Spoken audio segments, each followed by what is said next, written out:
آج کا موضوع اس لحاظ سے انتہائی اہمیت کا حامل ہے کہ ادب کسی معاشرے کی شناخت ہوتا ہے۔ آپ کے دور کا تخلیق کیا گیا ادب آپ کے آنے والی نسلوں کو آپ کا ادب ڈیفائن کر رہا ہوتا ہے، اور اس ادب کی ترویج کے لیے یہ ساری کے سارے جو ہے نا ادبی تقاریب جو ہے منعقد کی جاتی ہیں، اور یہ تقاریب ریکارڈ کے طور پہ آگے بھی پیش کی جاتی ہیں کہ آنے والی نسلیں بھی یہ دیکھتی ہیں کہ ہمارے پیچھے ادیب لوگ کیا کیا کرتے ہیں۔ بدقسمتی یہ کہ ایک تو لفظ فیسٹیول کو ادب کے ساتھ جوڑ دیا گیا ہے۔ اگر فیسٹیول لفظ جو ہے نا اس کی اگر گرامر میں دیکھا جائے تو میلے ٹھیلے یا اس طرح کے اس میں آتا ہے۔ ادب کو میلے کے ساتھ جوڑنا میری ذاتی رائے، شاید آپ اس سے اختلاف کریں، لیکن میری ذاتی رائے میں یہ مناسب نہیں ہے۔ ہم نے اپنے بچپن میں یہ دیکھا کہ مذاکرے ہوتے تھے، مشاعرے ہوتے تھے، تقاریب ہوتی تھی، لیکن کہیں بھی فیسٹیول کا لفظ استعمال نہیں کیا جاتا تھا۔ اب اگر آ کے یہ فیسٹیول کا لفظ استعمال ہو رہا ہے تو اس کا مطلب ہے کہ اس کے پیچھے مقاصد یہ ہیں کہ ادب کو فیسٹیوٹی کی نظر کر دیا جائے، ادب کو شغل کے طور پہ لیا جائے، سیریس ادب جو ہے اس کو پیچھے رکھا جائے اور جو شغل کے طور پہ ادب ہے اس کو سامنے لایا جائے۔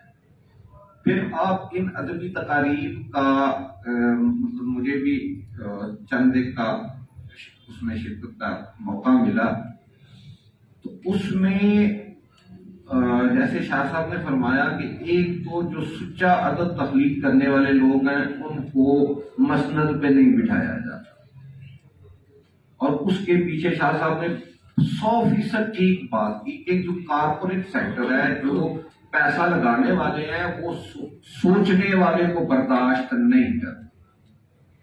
وہ غالباً کسی ڈکٹیٹر کی بات ہے، صدر ضیاء یا میرا خیال ہے ایوب صاحب کی بات ہے، صدر ضیاء اللہ کی بات ہے۔ اس نے کہا تھا کہ میں ان شاعر لوگوں سے بہت تنگ ہوں کیونکہ یہ سوچتے ہیں، اور سوچنے والے لوگ ہمیں نہیں چاہیے۔ ہمیں وہ لوگ چاہیے کہ جن کو جو ایجنڈا دیا جائے وہ اس ایجنڈے پہ پورے اترے۔ اور دوسری بات یہ ہے کہ جیسے شاہ صاحب نے فرمایا کہ وہ لوگ جو ایجنڈوں پہ پورے اترنے والے ہوتے ہیں، وہ ایک اسٹیج ڈرامے میں نے ایک بات سنی، مجھے اس وقت تو بڑی عجیب لگی، ہنسی بھی آئی، لیکن یہ بات آج کے ان ادبی فیسٹیولز پہ پوری آتی ہے کہ بیٹا غیرت مند نہیں، ضرورت مند بن۔ تو ہمارے ہاں جو ضرورت مندی ہے وہ سامنے آ رہی ہے، ادب میں بھی سامنے آ رہی ہے۔ یہی وجہ ہے کہ حقیقی ادب تخلیق نہیں ہو رہا، اور جہاں پہ حقیقی ادب تخلیق ہو رہا ہے اس کو پیچھے رکھا جا رہا باقاعدہ پلاننگ کے تحت، اور ان لوگوں کو بوسٹ کیا جا رہا ہے کہ جو ایک تو سچے ادیب نہیں ہے، بلکہ میں یہاں تک کہوں گا میری آنکھوں دیکھی یہ واقعات ہیں کہ ایسے ایسے شعراء اور شاعرات ایسی بھی ہیں جن کو لکھ کے کوئی اور دے رہا ہے اور وہ مشاعروں میں صدارت کر رہے ہیں۔ تو یہ اس طرح کی جو، اور ادبی تقاریب میں وہ صدارت کر رہے ہیں، ادبی مذاکروں میں وہ لوگ صدارت کر رہے ہیں، اسٹیج پہ بیٹھے ہوئے ہیں کہ جن کو لکھ کے کوئی اور دے رہا ہے۔ یہ چیز ہمارے ہاں موجود ہے، اور میں اس جیسی بہت سی تقاریب کا آئی وٹنس ہوں، میں خود چشمدید گواہ ہوں ان چیزوں کا۔ تو یہ جو کارپوریٹ سیکٹر ہے یہ نہیں چاہتا کہ سچا ادب سامنے آئے، سچا ادیب سامنے آئے، سچا شاعر سامنے آئے۔ کیوں کہ جو سچا بندہ ہے وہ سوچے گا، اور سوچنے والے چاہیے نہیں، تھنکرز نہیں چاہیے، فلاسفرز نہیں چاہیے، نوکر چاہیے، یس سر کرنے والے چاہیے۔ اور جو یس سر کرنے والے ہیں وہ ان کے ایجنڈے پہ زیادہ بہتر طور پہ کام کر سکتے ہیں۔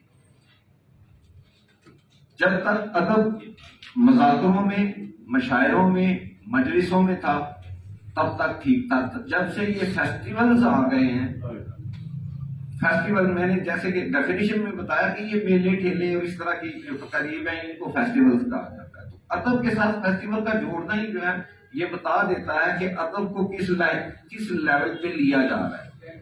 میری یہ ارباب اختیار سے یہ گزارش بھی ہے اور یہ پرزور مطالبہ بھی ہے اور اس پہ احتجاج بھی ہے کہ ادبی فیسٹیول نام کی کسی چیز کو پروموٹ ہی نہ کیا جائے.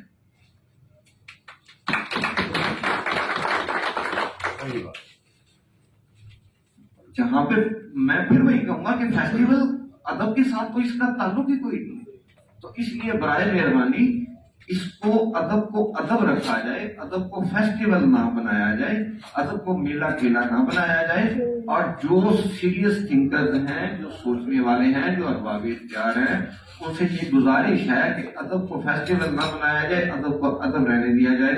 اور اس سے یہ ہوگا کہ جو اچھے تخلیق کار اور سچے تخلیق کار ہیں وہ سامنے آئیں گے. ایسے ہمارے پاس ناولسٹ موجود ہیں، علی نواز شاہ صاحب جیسے باکمال جو ہے نا ناولسٹ ہمارے پاس موجود ہیں، فرحت عباس شاہ جیسی ہستی، منظر حسین تک.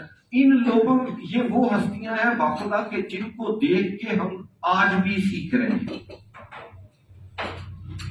مجھے 30 سے 35 سال ہو گئے اس ادب کی دنیا میں، اور میں یہاں پہ ایک چھوٹا سا تعارف اس لیے پیش کر دوں کہ میرے لیے یہ بڑی خوشی کی بات ہے کہ شعر مدت سے کہنا شروع کیا، پڑھنا شروع کیا، لیکن میں نے زندگی کی جو پہلی کتاب جو خرید کے پڑھی تھی وہ شام کے بعد تھی، فرحت بادشاہ. تو ہمیں اتنی مدت ہو گئی اس اردو ادب میں. تو اگر دیکھا جائے تو یہ اسٹیج پہ جو ڈیکرم بیٹھا ہوا ہے یہ وہ لوگ ہیں کہ جن کا حق بنتا ہے. منظر حسین اختر صاحب جو ان کی تو ایک فیملی بیک گراؤنڈ ہے، ایک ہسٹری ہے، یہ ایسی ہستی ہیں. تو یہ ان کو کیوں نہیں جو ہے پروموٹ کیا جاتا؟ کیونکہ یہ تھنکر ہے، کیونکہ یہ سوچنے والے ہیں، کیونکہ یہ سچے. تو ان لوگوں کا حق بنتا ہے کہ ان کو آگے لایا جائے. اور جو 2 نمبر ٹائپ کے لوگ ہیں، جو نوکری پیشہ لوگ ہیں، جو یسر کرنے والے لوگ ہیں، میری یہ پرزور اپیل بھی ہے اور اس پہ بھرپور میرا احتجاج بھی ہے کہ ان لوگوں سے باخدا پیچھا چھڑایا جائے. بہت شکریہ.